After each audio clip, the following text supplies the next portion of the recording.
Devastante incendio nella Gordino, evacuate alcune famiglie a Taibon, salvati gli escursionisti bloccati, prosegue l'opera di spegnimento, il governatore Zaia firma lo stato di crisi. Oggi il summit della regione in zona assieme alle forze dell'ordine e ai soccorsi, le fiamme si combattono con elicotteri Canadair, molto probabilmente ci vorranno giorni, la gente dice mai visto nulla di simile, stasera gli aggiornamenti a 20 e 10. Terribile schianto fra un'auto e un camion in tangenziale a Treviso, muore una coppia di anziani di San Donà di Piave. Rapina in mezzo ai clienti di un centro commerciale ieri sera a Este, bottino ingente, l'auto usata per la fuga trovata bruciata nella notte. Domattina a Treviso l'addio a Gilberto Benetton, zona del Duomo blindata per i funerali, prevista grande partecipazione, piazza Transennate e massima attenzione da parte delle forze dell'ordine. Su Antena 3 domani la diretta. Stroncato dai carabinieri di Pieve di Sacco un sodalizio criminale che clonava carte e carburante e le rivendeva, bottino a 100.000 euro.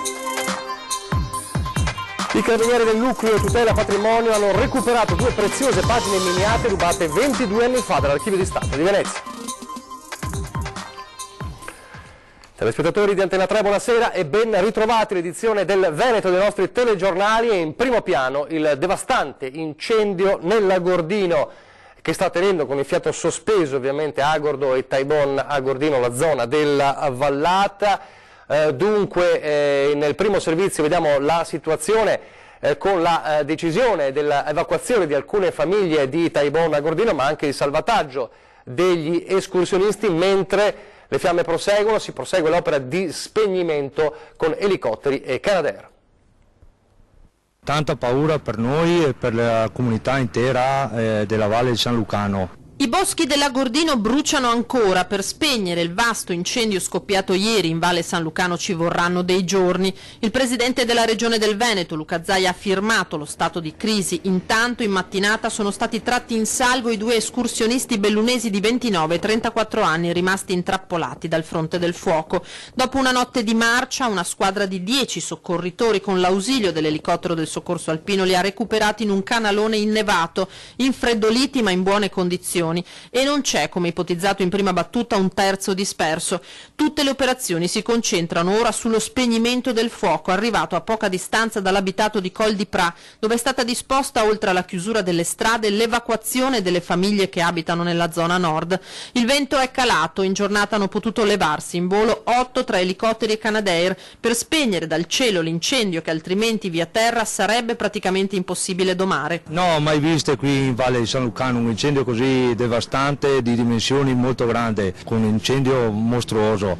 Noi da qui distiamo circa una baita che è circa 300 metri dal paese, dove siamo stati allertati ieri dalle unità dei vigili del fuoco per andare a tirare fuori tutti i beni che avevamo all'interno della baita. Per fortuna che avevamo le strade, che potevamo arrivare alla baita per prendere le cose necessarie. Poi noi siamo andati con i bambini su un'altra casa qui vicino, che avevamo possibilità di andare per il pericolo. Ha preso paura, signore? Sì, abbastanza, perché noi abbiamo proprio il fienile qua sopra, dove sono stati là i vigili questa notte.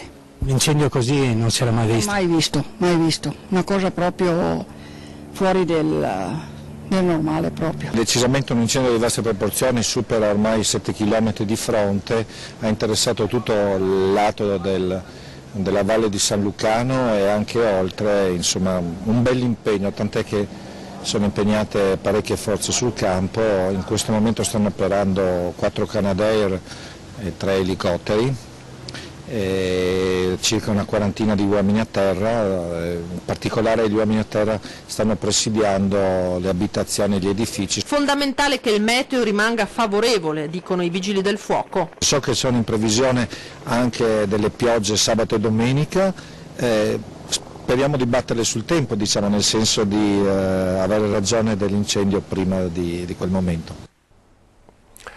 Dunque dicevamo la decisione del sindaco di evacuare alcune famiglie, le più vicine al fumo troppo denso e pericoloso. Sentiamo.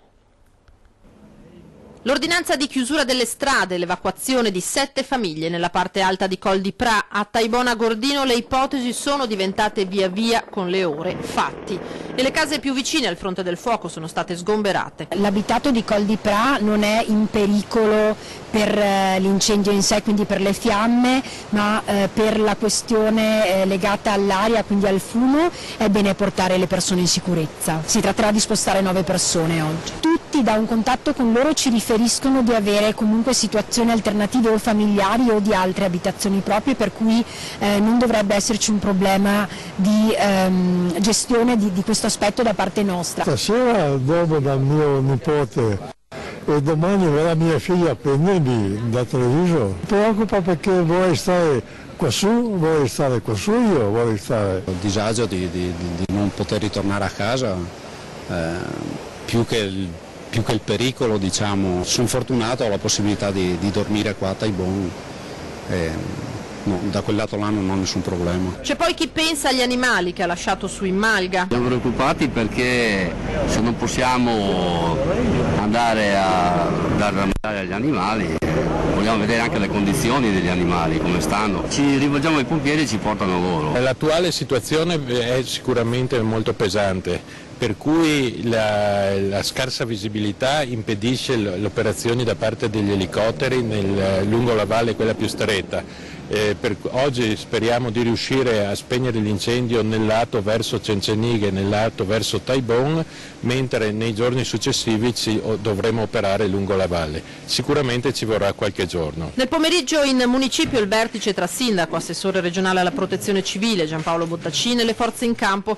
Nodo importante da affrontare la viabilità. Le strade a ridosso delle pareti interessate dall'incendio resteranno a lungo chiuse. La località più prossima al passaggio del fuoco rischia di rimanere isolata.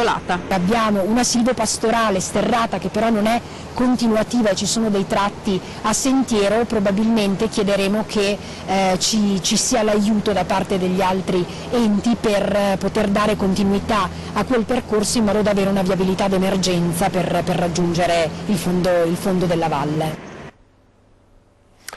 Intanto il dibattito anche sull'elettrodotto si apre. Interrare in montagna non è un'opzione, l'unica via sicura, lo ribadiamo ora, ma l'avevamo già messo nero su bianco nelle nostre osservazioni al progetto di razionalizzazione presentato da Terna, sottolineando come fosse l'unico strumento per contrastare le situazioni di pericolo. Così il sindaco di Belluno, Jacopo Massaro, commentando l'incendio che appunto sta interessando la zona di Taibona Gordino, è ritenuto con molta probabilità originato dalla caduta di una pianta su un elettrodotto. Non importa, dice Massaro, se l'interramento è l'opzione più costosa, vogliamo dare un prezzo ai disagi per i cittadini e per le aziende che si sono trovate senza energia elettrica. La paura che si vive a Taibona e Cencenighe oggi è il pericolo che hanno corso gli escursionisti, questo si domanda il sindaco di Belluno Jacopo Massaro proprio in riferimento alla causa, all'origine di quello che è stato l'incendio, il devastante incendio che sta ancora interessando la zona dell'Agordino. Lasciamo adesso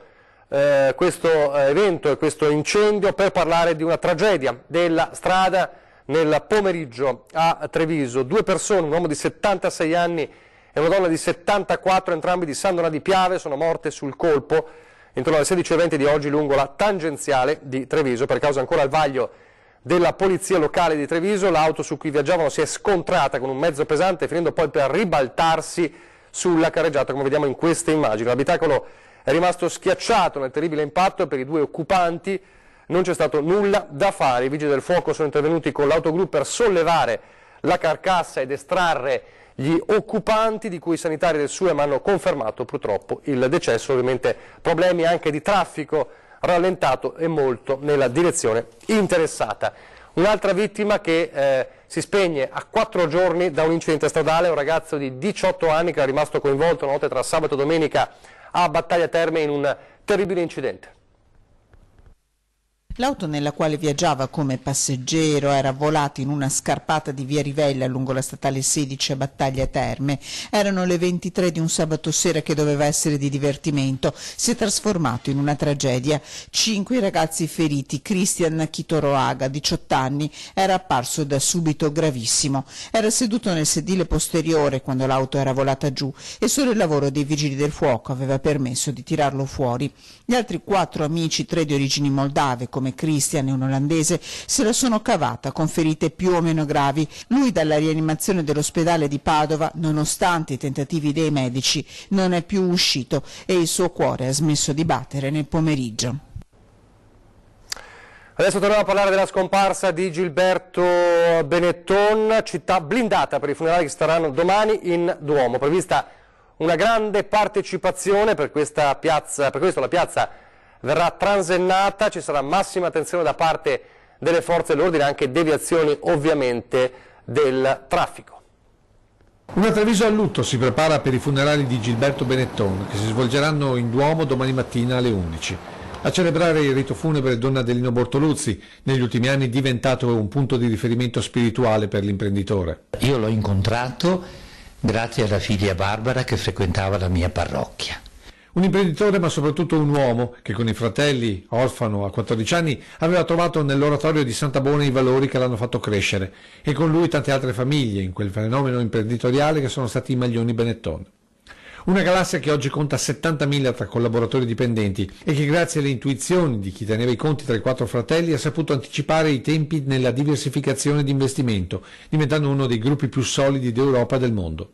Pirelli, Mediobanca, Telecom, Autogrill, Autostrade, tutto il mondo finanziario Benetton faceva capo a lui. Per questa domani a Treviso sarà gremita di volti famosi e personaggi importanti di tutti i generi. Atteso Briatore e Marco Tronchetti Provera, ma soprattutto il suo mondo sportivo, dal basket al volley che ha voluto far crescere al Palaverde. Sarà però un funerale blindato. Alcune reazioni violente arrivate sui social nella sera della scomparsa hanno indotto la famiglia ad organizzare un rigido servizio d'ordine. Telecamere e giornalisti saranno tenuti a distanza da un Duomo che non conterrà la folla prevista per l'ultimo saluto. Per questo la piazza sarà transennata e il traffico deviato. Abbiamo predisposto 2 tipi di provvedimento, un provvedimento dove è stata disposta il divieto di sosta in piazza Duomo per poter garantire a tutti i partecipanti, non a tutti chiaramente perché non ci staranno, i partecipanti alle esequie la possibilità di parcheggiare essenzialmente le autorità, che presumiamo saranno molteplici e numerose. Per quanto riguarda invece la viabilità ordinaria, l'area del piazza Duomo verrà chiusa dalle 8:45 del mattino fino a cessate esigenze, al fine appunto di garantire la sicurezza dei partecipanti. Ancora la cronaca con la rapina messa a segno da una banda di malviventi armati di pistole in un centro commerciale a Este ieri sera, una rapina con i clienti presenti, un bottino ingente e l'auto usata per la fuga poi trovata bruciata nella notte, caccia ovviamente ai banditi. Clamorosa rapina nel centro commerciale Extense lungo la Padana Inferiore, bottino quasi 30.000 euro. 3 uomini col volto coperto e armati hanno raggiunto un negozio all'interno della struttura nella Bassa Padovana e minacciando la commessa si sono fatti consegnare oggetti in oro per un valore di circa 25.000 euro, oltre all'incasso pari a circa 4.000 euro. L'assalto è avvenuto poco dopo le 19. Secondo le prime testimonianze raccolte dai carabinieri accorsi sul posto, i 3 impugnavano fucili e una pistola.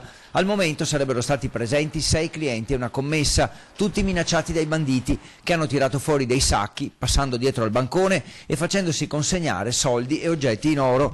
Dopo alcuni interminabili minuti, i 3 sono fuggiti da un'uscita secondaria e saliti a bordo di un'auto condotta da un complice che aspettava all'esterno. Molte le persone presenti in quel momento nel centro commerciale, anche se praticamente nessuno si è accorto di quanto stava accadendo, è la testimonianza dell'amministratore delegato Luca Rossi. Un colpo molto veloce, si parla di 3 minuti in tutto, e secondo i primi riscontri dei carabinieri i 3 parlavano italiano, anche se non è ancora stato accertato con quale inflessione, mentre l'auto con la quale sono fuggiti, una BMW rubata alcuni giorni fa in provincia di Treviso, è stata ritrovata nella notte bruciata a Ponte San Nicolò, mentre la targa era stata smontata da un'auto nel Padovano. Al vaglio degli investigatori le immagini delle telecamere di videosorveglianza del centro commerciale e le testimonianze dei clienti e della commessa.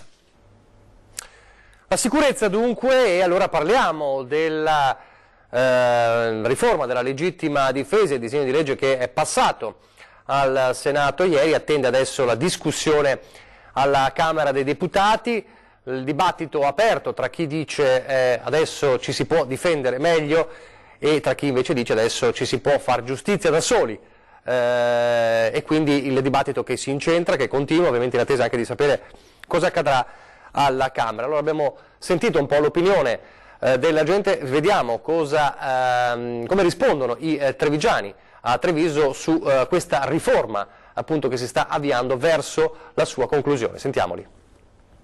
È la polizia che deve proteggersi e quindi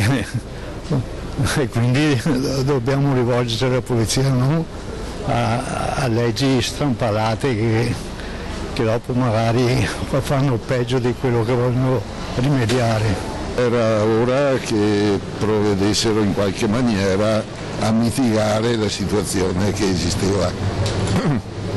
Hanno fatto qualcosa, non so bene come potremmo migliorare perché non ho ancora letto le disposizioni intere. È una legge giusta, però è più utile delegare alle forze dell'ordine perché funzionano, perché è giusto che venga delegato ad altri, si rischia l'eccesso e gli eccessi non vanno mai bene. Non essere un gangster o un Rambo, ma comunque avere la possibilità di poterti difendere, tanto vieni a trovare me a casa, non vengo io a trovare te.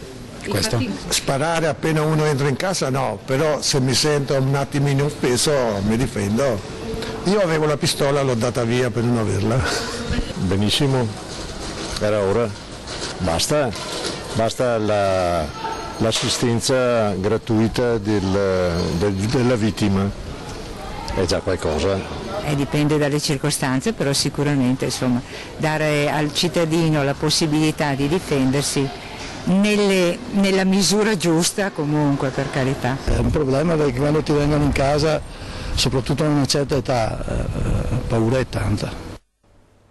Altro tema di dibattito in questi giorni sul fronte economico, la riforma delle banche di credito cooperativo. In questi giorni abbiamo sentito esperti anche del settore. Questa sera ecco il parere di una commercialista molto critica sul futuro di questi istituti che si allontaneranno, dice, dai bisogni del territorio.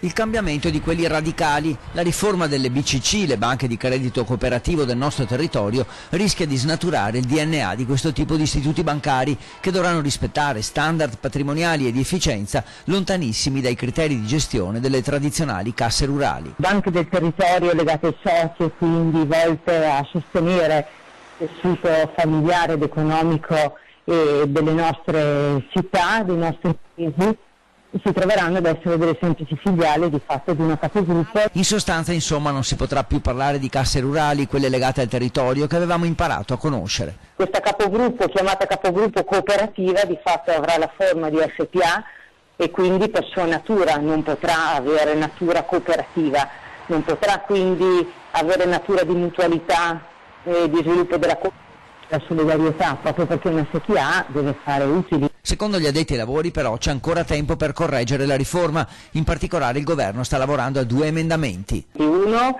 che garantisca una proroga per l'entrata in vigore di questa riforma di 12 mesi, in maniera tale che si abbia il tempo di sviluppare modelli alternativi. La richiesta avanzata al governo da associazioni ed economisti è che si possa scegliere di non aderire al gruppo unico, che ci si possa insomma far sentire per aprire un tavolo di trattativa e rivedere la norma. Torneremo alla cronaca, ma subito dopo la pubblicità, pochi istanti.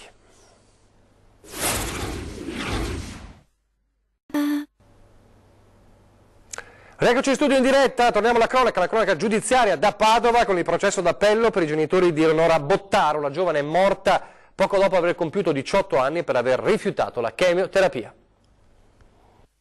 Non c'erano Lino Bottaro e Rita Benini nell'aula F del Tribunale di Padova, dove si è aperto il processo d'appello a loro carico. Devono rispondere dell'accusa di omicidio colposo per la morte di Eleonora, la loro figlia, malata di leucemia linfoblastica, che aveva rifiutato le chemioterapie per affidarsi ai metodi naturali del medico tedesco Hammer. La ragazza è morta 2 anni fa, nell'agosto 2016, poco dopo aver compiuto 18 anni. In primo grado Lino e Rita sono stati prosciolti dall'accusa, ma la procura ha chiesto e ottenuto l'appello. Sapevano probabilmente che questa udienza era di natura squisitamente tecnica e e così è stato. A parere di questo difensore, la Corte d'Appello di Venezia, ancorché con un atto separato, ha dato motivazione di un provvedimento che è il decreto di citazione a giudizio, che è un provvedimento per il quale l'ordinamento non prevede la motivazione. Il 24 gennaio la Corte di Cassazione si pronuncerà sul ricorso presentato da Raffaella Giacomin, avvocato difensore della famiglia Bottaro. Il processo d'appello potrebbe addirittura essere annullato e i genitori di Eleonora? I signori sono estremamente provati per la questione, fiduciosi nella giustizia alla quale hanno sempre fatto riferimento e continueranno a farlo. Non erano in aula in queste ore, ma saranno presenti alle prossime udienze, precisa l'avvocato.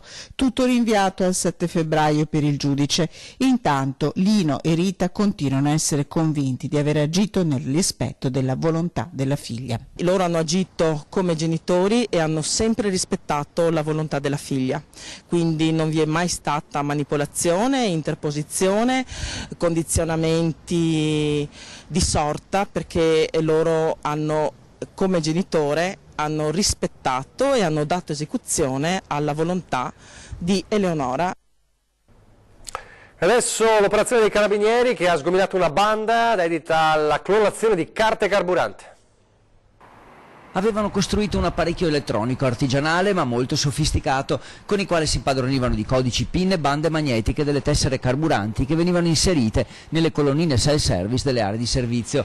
I Carabinieri, dopo una lunga indagine, hanno individuato 3 cittadini moldavi di 40, 23 e 22 anni e hanno eseguito provvedimenti cautelari nei loro confronti. I reati sono ricettazione, indebito utilizzo di carte di pagamento, furto e danneggiamento. Gli apparecchi, costruiti con materiale comprato nei normali negozi ma poi assemblato con evidenti competenze elettroniche, avevano un minuscolo forellino.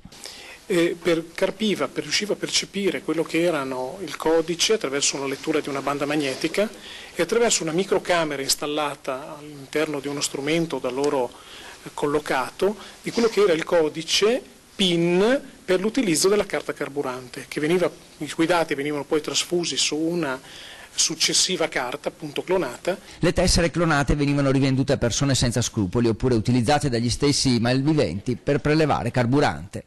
Venivano effettuati dei prelievi, quindi con l'utilizzo di veicoli in grossa portata, quindi anche cisterne o taniche piuttosto capienti, e il gasolio, in questo caso, che veniva acquisito, veniva rimesso sul mercato e abbiamo accertato che veniva venduto a un prezzo di 70 centesimi al litro. Ben 72 reati contestati ai 3, circa 25 aziende le vittime. I colpi, per un bottino complessivo stimato dai Carabinieri in 100.000 euro, sono stati messi a segno a Padova, Rovigo, Verona, Emilia-Romagna, Lombardia e Genova. Ancora Carabinieri, un'altra operazione, stavolta però è il recupero di 2 preziosissime pagine miniate del 300 rubate 22 anni fa. Tornano nella sede di conservazione e a Venezia 2 importanti carte e speriamo che sia solo l'inizio e tornino anche le altre. Sono state trafugate 22 anni fa dall'Archivio di Stato di Venezia. Oggi, grazie ai Carabinieri del Nucleo Tutela Patrimonio Culturale coordinati dalla Procura, sono tornate a casa 2 preziose pagine miniate. Le indagini sono iniziate nel 2015. Siamo riusciti a individuare queste pagine miniate in una casa d'asta londinese. La cosa importante è la ricerca come è stata fatta, perché grazie alla digitalizzazione dei microfilm che sono stati fatti nei confronti di queste pagine miniate, le abbiamo comparate con quelle che erano trafugate, insomma, e presenti nella nostra banca dati delle opere d'arte da ricercare, che corrispondevano a delle pagine miniate che erano in vendita proprio presso questa casa d'asta. Quindi al termine degli accertamenti esperiti si è riuscito a convincere ovviamente quella casa d'asta alla restituzione di queste opere. Le pagine sono state strappate nel 1996 da un antifonario del XIV secolo conservato nell'Archivio di Stato. Il volume è composto da oltre 300 pagine con legature in legno, molto difficile dunque da portare via. Probabilmente anche per questo all'epoca i ladri avevano deciso di smembrarne alcune parti per poi rivenderle. Fondamentale il lavoro del nucleo specializzato. Il comando del tutela patrimonio culturale è un comando che ci supporta quotidianamente e costantemente con delle grandi professionalità professionalità che ci consentono sia di migliorare nel momento in cui si tratta di fare delle investigazioni. Oramai siamo proprio al top, abbiamo una banca dati delle opere sottratte che poche forze di polizia hanno al momento, quindi noi contiamo sempre sulla loro grande esperienza, sulla grande professionalità, e purtroppo nei casi in cui viene commesso un furto, viene sottratta qualche opera d'arte, siamo i primi a chiamare e chiedere a loro il supporto, perché sono determinanti fin dal primo momento delle indagini, dal sopralluogo, e sono essenziali per raccogliere poi gli elementi fondamentali per sviluppare le indagini. La montagna in fiamme, questo è il titolo della puntata di 20 e 10 questa sera dopo il telegiornale di Treviso, quindi torneremo a parlare dell'incendio nella valle del Lagordino con Giampaolo Bottaccini, assessore regionale alla protezione civile, che di ritorno dal summit ci dirà quali sono le ultime novità, e poi nuovi collegamenti con Taibona a Gordino per tutte le novità da quella zona. È davvero tutto, vi lascio alle previsioni del tempo, grazie per averci seguito, arrivederci.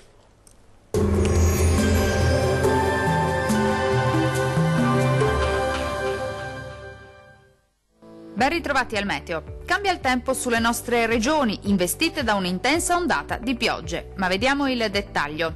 Sul Veneto molte nubi sin dal mattino, con il cielo che risulterà spesso anche coperto. Occasionali piogge sparse, poi via via più diffuse nel corso della giornata e localmente anche di forte intensità durante le ore notturne. Temperature in lieve calo con minime tra 11 e 15 gradi. Massime comprese invece tra 14 e 18 gradi circa. Vediamo ora che tempo farà sul Friuli Venezia Giulia. Condizioni spiccatamente instabili anche sulla nostra regione. Il cielo sarà molto nuvoloso con precipitazioni al mattino solamente sui monti. Col passare delle ore però peggiorerà un po' ovunque con temporali via via più forti. Temperature in diminuzione con minime tra 12 e 14 gradi. Massime comprese invece tra 16 e 19 gradi circa. Vediamo infine la situazione meteorologica del Trentino Alto Adige. Situazione un po' diversa sulla nostra regione, dove avremo un contesto più asciutto. Sarà infatti ampiamente soleggiato sui settori settentrionali, mentre su quelli meridionali il cielo tenderà a coprirsi maggiormente. Tuttavia, entro la nottata peggiorerà con piogge un po' ovunque. Temperature minime tra 4 e 8 gradi, massime comprese invece tra 20 e 22 gradi circa. Dal meteo di Antenna 3 è tutto, arrivederci!